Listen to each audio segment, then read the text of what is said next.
Hey guys, Dr. Ashley here. Hope you are doing well.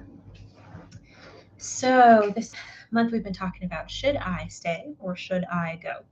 And basically talking about your career and is the time and effort that you're putting in worth it?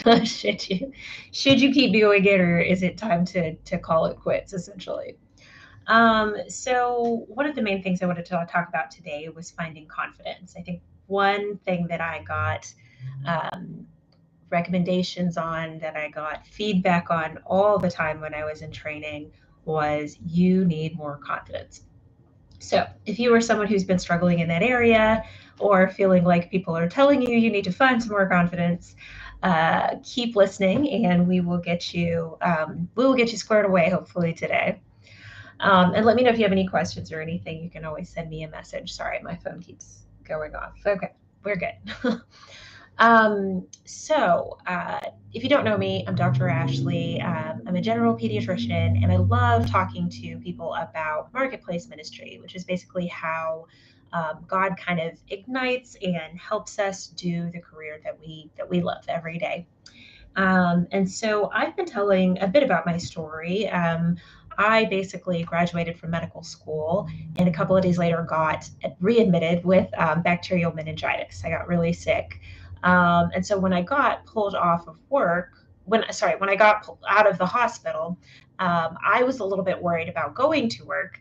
But I'm a hardworking overachiever, so I just did it anyway. So my first rotation was in the ER, and I was in the ER for solid 12 hours, and I don't remember a whole lot about everything that went down. But there's one particular patient that really sticks in my head.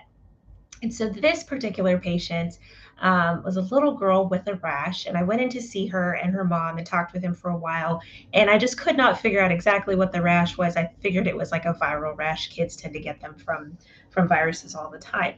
So I went back to talk to the attending, and the attending, after they see the patient, is like, "Oh no, this is strep, and give him a shot, give him some penicillin, and we'll get him home."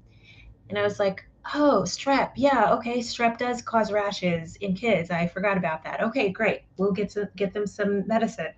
And so what I was supposed to do is order penicillin, a shot of penicillin, and then get them home. It probably should have taken 20 minutes. The ER is always like really busy. There's a lot of high risk things happening.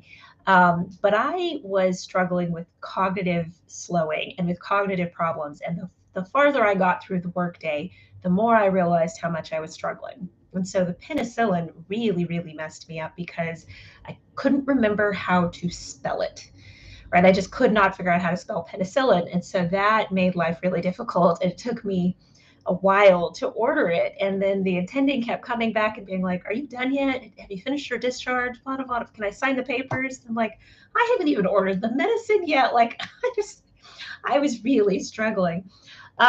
So anyway, finally get everything done with that. Finally stop accidentally signing out of my computer. Finally remember my password enough to get to the right program and get the penicillin ordered.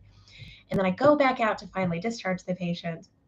And I give her all of her paperwork and stuff. And I'm like, "This should take care of everything. You guys have a good day." And the mom asks the worst possible question to ask an insecure resident on their first day of work. She asks me, "Are you sure this is all we need?" And oh my gosh, guys, if I can't even explain to you how much this question almost broke me.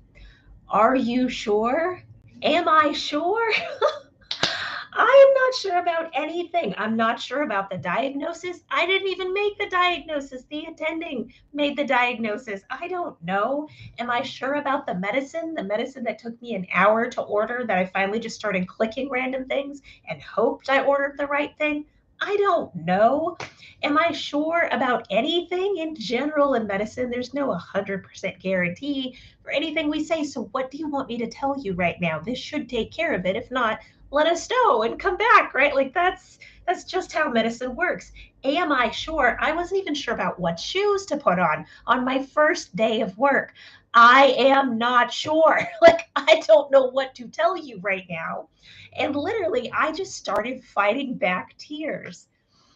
And I will never forget that interaction because I think it's such a great example, at least this is my understanding of what imposter syndrome feels like. It's you questioning literally everything that you should be able to stand on, right? Like, I still graduated from medical schools. I still knew a lot of things. I still knew how to answer questions. And yet, in that moment, I started questioning literally everything about my career and myself and my ability to talk to this patient. And it's kind of what imposter syndrome does to us. It kind of pushes us into this bubble where we just even don't even know how to respond. So I wanted to talk a little bit about that because I think it's such a big important thing to conquer in medicine. It's such an important part of us being able to do our job and do it well, and to be able to interact with patients and give good care without feeling like we're lying to people, right? Like, that's not like like what anything that I could have said that day would have been me lying because I wasn't sure about nothing. Um, but it takes some time and it takes some really kind of redirecting things to get to a place where you can say things confidently, even when you're not 100% sure. Um, so, how do we build confidence? We're in medicine. How do we learn how to do our job like we've been doing it for 100 years, even though it's been a day, right? Like, how do we get to the point where we feel confident in what we're doing, even if we don't know 100% of what's going on? So, the first thing that they will tell you in medicine is just knowledge, just get more knowledge, right? Like, this is kind of how we build our careers. This is how medical school starts. This is how all of residency goes. Just get more knowledge. All you got to do is just learn everything and you'll be fine. Did that help?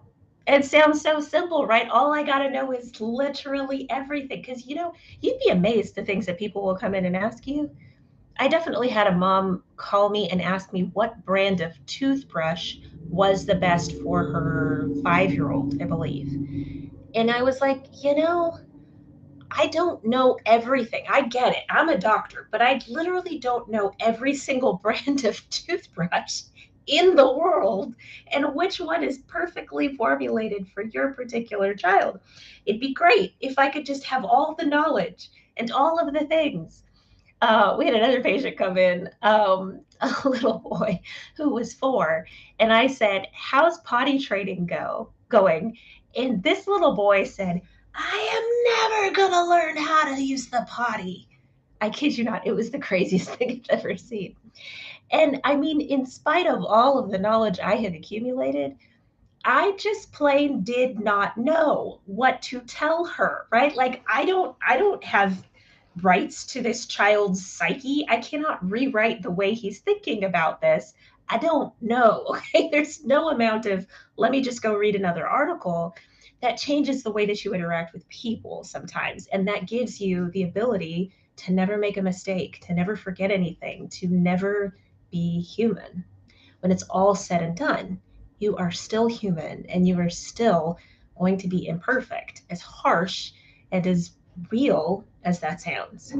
So, yes, we need to do our best and we need to know as much as we possibly can. And we need to make it a priority to always be learning. But everything that we learn changes every 5 years, if not sooner, anyway. So, just knowing everything is just plain not going to work. So the second thing that people always tell you is fake it till you make it, right? Just keep going and just keep doing it and what have you. And I think this was so problematic for me because I'm dealing with some other things besides just acting right now. Like, it's great to sit there and act like you're confident, but that only lasts so long. And if you are acting like you're confident, attendings will call you out on that is the problem. They'll start going off on tangents on specific research that only they know the answer to or something where they make you question the essence of why you're still in medicine in general. I mean, someone can always poke holes in you faking it, especially if that's the only way that you can get by. Most of the time in medicine, the way this comes off is we just like refer to something else, right? I know you're asking me about this particular thing, about this child's rash, but what we're going to talk about is how I am a very important person in medicine. And I've seen this many patients and I've done this many treatments on this problem. And I'm very important. It's very great. I'm very accomplished. And so I didn't actually answer your question, but we did a smoke screen and we're kind of talking about this now. And to me, that kind of just felt like a form of manipulation. I mean, I get it. Some of that just has to be done in order to get you through certain situations, but it's not a lasting kind of real confidence that actually gets you through the rest of your career. It's acting. And I don't know about you, but acting is exhausting. Trying to act like I know everything or trying to act like I'm the super confident doctor, you run out of steam, especially after a long week of call or something. So, the third thing I feel like I hear people talking about with trying to get more confidence is get some prescriptions. I know this kind of sounds like a joke, but I really feel like this is the way we're kind of trying to handle everything nowadays. We concentrate on this one particular aspect of our life and miss the bigger picture. So we say, "Oh, you're feeling anxious and overwhelmed. Okay, we can get you some meds for that." "Oh, you're having trouble sleeping at night. Okay, we can get you some meds for that," right? You're questioning your life, your job, your happiness. We can get you some meds for that. And the reason I bring this up is because one, it's so easy to do in medicine. It's so easy to give someone a prescription and say, like, here you go, just like go deal with life using this. It's a lot harder to get to the deeper root of a problem. And no amount of medicine is going to change the fact that you still feel insecure. You might feel it a little bit less, right? But that doesn't change the fact that you're still riding on whatever kind of fake manipulation and anxious pretending that you can actually do. Now, I give this example because this is exactly what I tried to do next. So, what happened was I actually got pulled off of work at this point. We decided that I was having too many cognitive problems to be able to do my job well, and I took a couple of months off. And then when I returned to work, I had special regulations and special rules. So one of the things I did cognitive testing to be able to prove that I was safe to return to work. And one of the things that we ended up talking about was that I just processed really slowly. That's part of why it took so long for me to order the penicillin. I just couldn't quite think quite as fast as I normally did. And so, what's a good way to help people think a little bit faster? Give them a stimulant, right? Treat me like I've got ADHD and give me some meds. And so I did get put on a stimulant. And guys, when I say that is some rough stuff, I, you know, I've treated many a kid with ADHD since then. And every single time I prescribe them, I really question if it's the right decision or not. And that's only because I've experienced what it's like to be on a medicine you're not supposed to be on. Okay. So, stimulants for me, the best way I could describe it is it kind of made me feel like the world was about to explode, like something bad was about to happen. It made me feel like really revved up and really anxious almost. I'm not totally sure it ever really like improved my thinking well enough to make a legit impact, but it definitely made me feel really revved up. It made me literally shake. I would start shaking about an hour after I took them. And yeah, lost even more weight than I'd already, like all these, like every side effect that you can have, I had. But it was the sense of impending doom. That was the thing that really messed with my mind because how many like 6 year olds could really explain that well if you gave them some medicine and they just had to deal with it themselves? So here's the deal. I bring all this up not because I'm trying to be negative about ADHD or stimulants or anything like that. I say this because it's not wrong to get some help when you need help. But also not every medicine is going to fix the problem. Okay? In this case, the stimulants did not change the fact that I just thought slowly. I literally had brain damage from having meningitis, and it took a couple of years for my brain to heal and for me to go back to a normal life. No amount of medication would make that go faster. And even though taking that medicine didn't necessarily fix the problem I was having in that moment like I hoped it would, it made me better. It made me a better doctor who really thought through other options and other potential side effects and other potential diagnoses for the patients that I did see. And so I think the thing I'm trying to say is it's not always bad for us to realize our limitations. I think sometimes we put ourselves on this pedestal as doctors and we say, oh, I've got it all together and I know exactly what's happening and I know exactly what to do and blah, blah, blah, blah. And we forget what it's like to be a patient and to be scared and overwhelmed and just to be wondering, like, is this really going to help me? Is this actually going to change my life? Am I going to be right back here again, scared next week? We forget what that fear and that anxiety is like. And part of our job is not to blow smoke over it. It's not to pretend it doesn't exist. It's not to pretend like neither the patient or ourselves have ever experienced it. Part of our job is to really sit in that moment and let them express it. Let them express their anxiety and take the time to calm them down. And I think the strength that I found as I went through my training, especially in residency when I really didn't have a lot of other fluff and confidence and things to, I couldn't respond quickly and tell you all about these things I'd done. I didn't have anything to stand on other than to just relate to the patient that was in front of me and say, I am so sorry you're scared, but I promise you this is the best plan and your child is going to be just fine. And being able to say that gave the patients and the parents that I was interacting with the confidence they needed. And that was one of the most important parts. Now, what about for confidence for myself, right? Like that doesn't actually make me feel like I know what I'm doing as a doctor, right? It just makes me feel like I know how to talk to people. So, I was actually watching the Barbie movie last night. Again, I just love that movie. Um, and I love the line in the song. I guess it's just the concept of the movie itself. This is not what you were made for. And that's what I just really think is so important to understand when you're thinking about imposter syndrome and when you're thinking about your own confidence. See, the world that we live in is not the way that it's supposed to be. I think that's so important to remember. The way that God created this world is not the way that we're currently walking it out.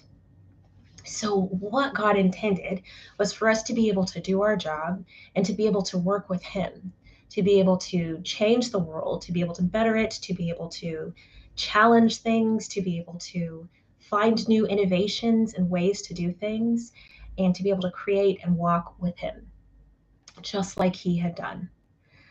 But what happened is sin entered the world and everything became, and literally, work was cursed, if you remember in Genesis. So, what that means is that everything that we're dealing with now is a whole nother level of difficulty than what it was actually supposed to be, what God intended for us. So, that means that what we do, especially in medicine, in a place where it's so important to be detailed and well thought out, and it's literally life or death sometimes, we really have to think things through well. We tend to put all of our expectations and all of our really just expectations on how well we can perform. And this is not to say that what you do doesn't matter or that what you learned has no emphasis. It's just to say that we put everything on how well we can do something, how well we can give you the information, how well we can do on the test, how well we can, you know, get the numbers up to a certain level. We put it all on that. And that gives a lot of pressure to us to be able to continue to perform like that. And it makes us feel like all of our worth and all of our acceptance and all of our worthiness comes entirely from what we can do. Just like we talked about at the beginning, we are not perfect. Medicine is constantly changing. No amount of hard work gives us all of the knowledge. And sometimes we just mess up or forget, what have you. And so then that makes it really hard because if we mess up or if we cannot be perfect, then we put ourselves down and we feel like we're unworthy. So it's this really bad struggle because there is no end in sight. You just constantly, for the rest of time, are trying to become perfect to give yourself a worth and a confidence that never comes because you will never reach perfection.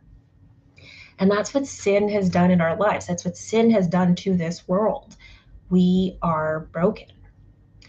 And I think it's so important for us to remember this is not God's best for you. This was not the plan. This was not his intention. And you don't have to stay there. So I think it's so crucial to realize that your confidence, your abilities do not determine who you are. That's not how God sees it. And he brought Jesus to earth to pay for our sins, to take care of anything that was in the way of our relationship with him, and to give us the confidence in the right standing, knowing that when God looks at us, he sees perfection, even when we're not being perfect. He sees Jesus.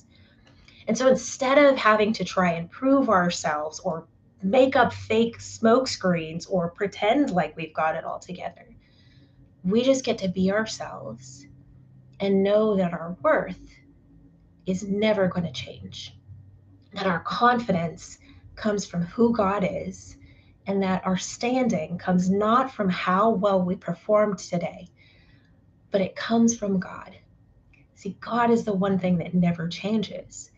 And instead of being afraid or insecure or wondering if we're ever going to get it all together, and instead of putting expectations on ourselves to try and become perfect, we can step back and say, God, thank you for the worth that you've given me and the confidence that you've given me. And so then I go to work and I get to step and I get to talk to patients and I get to interact with my team members and I get to do my job with confidence because I know my job does not determine who I am. It doesn't determine how well my accommodations come or how much everybody loves me. See, because God is looking out for me on all of those things. And all I have to do is bring my best, and God takes care of the rest. So that's a confidence that doesn't go away because all of the other things I described really do get you through certain situations. But oh, there are some places in your life, especially if you reach something like me, you get a serious medical illness and are literally limited from doing the things you would normally do. But the confidence that comes from God will never quit. And that's a beautiful thing.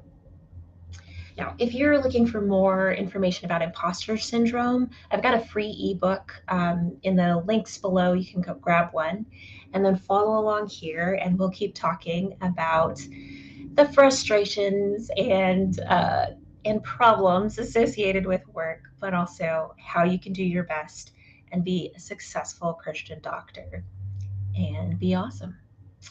So let me know if you have any questions or comments, and I'll see you next week around the same time on Thursday. Have a good one.